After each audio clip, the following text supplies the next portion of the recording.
আমি আমার হাসব্যান্ডের লাইফে থাকবো নাকি থাকবো না, নিজ থেকে কোনো সিদ্ধান্ত না পেরে শেষ হয়ে যাচ্ছি। আমার বিয়ের ৬ বছর রানিং চলতেছে। আমার একটা ফুটফুটে ৩ বছরের বাচ্চা আছে। আমার বিবাহিত ৬ বছরের সম্পর্ক খুবই মধুর ছিল।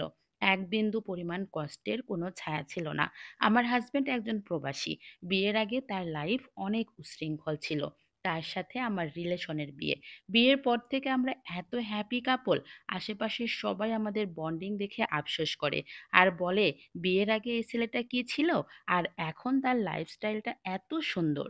বিয়ের ২ বছরের মাথায় আমরা দুইজনের সিদ্ধান্তে আমার হাজবেন্ড প্রবাসে চলে যায়। বর্তমানে তার প্রবাসে যাওয়ার ৪ বছর রানিং চলতেছে। এই ৪ বছরে সে আমার কাছে নেই। আমার মন যখনই খারাপ হতো সে তখনই দেশে চলে আসতো। টাকা পয়সা শাড়ি গহনা কোনো কিছুরই কমতি ছিল না। ৪ বছরে যখনই সময় পেত ঘন্টার পর ঘন্টা কথা বলতো আর ২৪ ঘন্টা কাজের ফাঁকে ফাঁকে মেসেজ করত।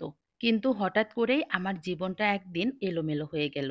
তার গুগল ফটো, জিমেইল আমার ফোনে লগ ইন করা ছিল। সেটা হয়তো সে টের পায়নি। হুট করে আল্লাহর ইশারায় আমার হাজবেন্ডের সাথে ৩-৪টা মেয়ের অন্তরঙ্গ ভিডিও আমার চোখে পড়ল। তখন ছিল সকাল ৯টা। এই ভিডিওগুলো দেখার পর বিশ্বাস করেন, তখন মনে হচ্ছে আমি কি দেখলাম? আমি কেমন জানি বোবা হয়ে গেছি। তখন সে কাজে এসে ঘুমেছিল। আমি তাকে ঘুম থেকে ওঠার পরে মেসেজ করে বলি, "আমি তোমার সাথে থাকব না। আমি ডিভোর্স চাই।" তখন সে কারণ জানতে চায়। আমি পরে ভিডিওগুলো দিয়ে দিই। পরে সেগুলো দেখে বলে, "তার ভুল হয়েছে। মাফ করে দাও।" এইসব নাকি তাকে শয়তান করিয়েছে। এই সেই অনেক কিছু। কিন্তু আমার একটাই কথা ছিল, আমি তার সাথে আর থাকব না। আমি তাকে ডিভোর্স লেটার পাঠিয়ে দিব। সে যেন শুধুমাত্র সাইনটা করে দেয়। এটা বলে আমি তাকে ব্লক করে দিই। কিন্তু সে ছিল নাছোড়বান্দা। সে ২ দিন পরেই দেশে ফিরে আসে এবং আমার কাছে অনেক রকমভাবে মাপ চাইতে থাকে। তখন পাড়া প্রতিবেশী সবাই এক জায়গায় হওয়ার কারণে আমি বাধ্য হয়ে আমার বাসায় তাকে ১৫ দিন থাকতে দিয়েছিলাম। কিন্তু ওকে যখন আমি আমার চোখের সামনে দেখতাম, তখন তার অন্তরঙ্গ অবস্থায় মেলামেশা করতেছে এই ভিডিওগুলো চোখে পড়তো। এই ১৫ দিনে আমি তাকে অনেক অত্যাচার করেছি, তার সাথে ঝগড়া করেছি, তাকে মেরেছি।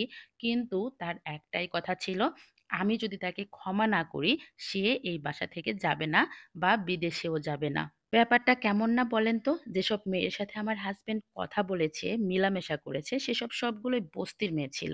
আর ওইসব মেয়ের সাথেই সে রাতের পর রাত ঘুমাইছে। আমার কথা হলো, তুই আমার থেকে একটা কম বয়সী সুন্দরী মেয়ের সাথে কথা বলতি, রুমে নিয়ে থাকতি, তাহলে আমি মনরে বুঝ দিতে পারতাম যে আমার আল্লাহ আমাকে সুন্দর করে বানায় নাই, তাই আমার হাসব্যান্ড অন্য সুন্দর নারীতে আসক্ত হয়েছে। আমি নিজেকে ঠিক রাখতে পারছি না। আমার মতো বউ রাইখা সে কি করলো? বর্তমানে অবস্থা, আমি বেঁচে থেকেও মরা লাশ হয়ে আছি। হসপিটালে ভর্তি আছি, অনেক বেশি অসুস্থতা। ১ মাসে ৭ বার অজ্ঞান হয়ে আছি। আমি শেষ হয়ে যাচ্ছি। ৬ বছরে কোনো ছেলের সাথে একবারও খারাপ মাইন্ডে কথা বলি নাই। তাহলে কেন হলো আমার সাথে এমন? কাউকে বোঝানোর মতো আমার অবস্থা নেই। দম বন্ধ হয়ে আসে। চোখের সামনে খাবার নিয়ে কান্নাকাটি করি। না খেয়ে ৩-৪ দিন পার করে দিতে পারি। আচ্ছা, আমি কি সত্যিই বাঁচতে পারবো? আপনারাই বলেন তো। সে দেশে থেকে যাওয়ার আজকে ৬ দিন। এই ৬ দিনে সে ৬,০০০ বার মাপ চাইতেছে। প্রতিদিন কান ধরে উঠবস করে ভিডিও দিতেছে।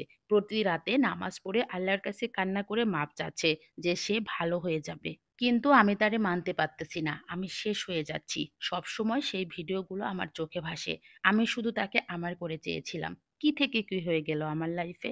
আমি কি সত্যি আর বেঁচে থাকতে পারবো?